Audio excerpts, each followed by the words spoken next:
2019 में ये शुरू हुआ है सर। तब से जाकर के सिर्फ इसके 2 पिलरें खड़ी हो गई, जो आप देख सकते हो। वहां से भी जो हमारे जो मकान थे सर, वो क्या कहते हैं, BRO ने डैमेज कर दिया। एक प्राइवेट कंपनी है बाहर के, लेकिन वो सिर्फ टोटल यहाँ 30 से 40 दिन आते हैं, टाइम पास करते हैं और वापस चले जाते हैं। अब तक 19 से 2025 तक अभी आप खुद अंदाजा लगा सकते हो कि सिर्फ इसमें खाली है जो है आयरन खड़ा हो, और कुछ उसमें काम नहीं हुआ है। जिला इंतजाम यहाँ तवज्जो ही नहीं दे रहा है सर। अगर ये इंडियन आर्मी नहीं होता तो यहाँ हमारा जीना मुश्किल है।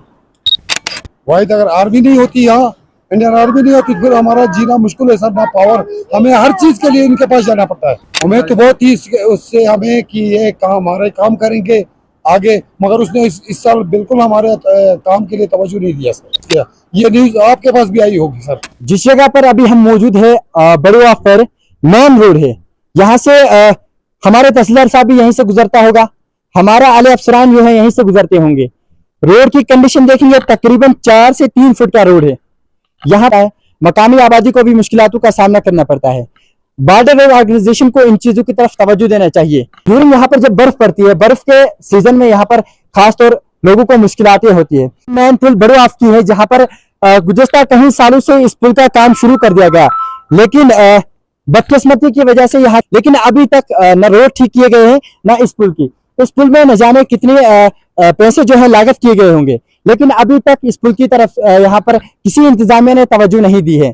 मकामी बाशिंदों का कहना है कि जब यहाँ पर फ्लड आता है, तेज तरीन बारिशों के दौरान यहाँ पर फ्लड आता है, जिसके चलते जो है ये फ्लड गाँव की तरफ आता है, मकामी आबादी की तरफ आता है, जिसके चलते मकामी आबादी को मुश्किलातों का सामना करना पड़ता है। जिस भी चाहे RMB के अंडर हो, चाहे बॉर्डर ऑर्गेनाइजेशन के अंडर हो, उम्मीद होगी कि ये पुल को फिर से दोबारा काम शुरू किया जाए, ताकि लोगों को मुश्किलातों का सामना न करना पड़े। दोनों एतराफ पर अगर काम लगाया गया, अभी तक क्यों नहीं कंप्लीट किया जाता है? इस बात जिला इंतजाम यहाँ तवज्जो ही नहीं दे रहा है सर। अगर ये इंडियन आर्मी नहीं होता तो यहाँ हमारा जीना मुश्किल है। तो हम तो फौज की सारे जिले थे। बिल्कुल नहीं सर, ये पुल को 10 साल हो गए, ये बनते बनते अभी देखो हमारा घरों के अंदर पानी गया, और इंडियन आर्मी को मैंने बुलाकर यहाँ से ये पानी कट कराया।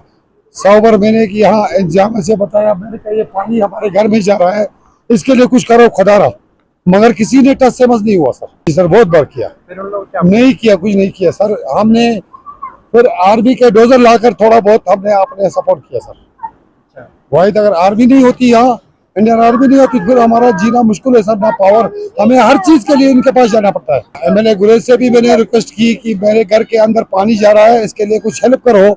उसने बोला हाँ मैं करूंगा, उसके बाद उसने कुछ इसमें मतलब तवज्जो नहीं रखा सर। हमें तो बहुत ही उससे हमें कि ये काम हमारे काम करेंगे आगे, मगर उसने इस साल बिल्कुल हमारे काम के लिए तवज्जो नहीं दिया सर। इस बार क्या और मेरा 1 लाख का नुकसान हुआ राशन का, ये इंडियन आर्मी को पूरे को पता है सर। CO साहब से भी आप दराफत कर सकते हो कि मैं कितना मेरा नुकसान हुआ।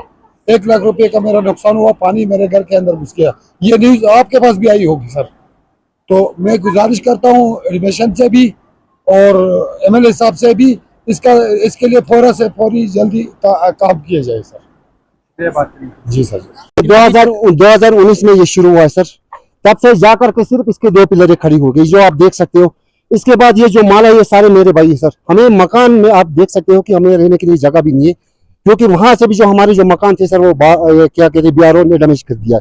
उसका वहाँ जो कहना है कि नहीं हुआ? कुछ नहीं हुआ सर। ये जो हम नीचे से नए मकान बनाने जा रहे हैं, उसमें भी वो कहते हैं कि सपोर्ट वाल वहां से खड़ा हो रहा है, तो हम ना इधर के हैं ना उधर के। पिछले सर 2019 से ये इसमें मतलब काम करे, एक प्राइवेट कंपनी है बाहर के, लेकिन वो सिर्फ टोटल यहाँ 30 से 40 दिन आते हैं, टाइम पास करते हैं और वापस चले जाते हैं। आप खुद अंदाजा लगाओ सर कि 2019 से 2025 तक अभी आप खुद अंदाजा लगा सकते हो कि सिर्फ इसमें खाली है जो है आयरन खड़ा हो, और कुछ उसमें काम नहीं हुआ है।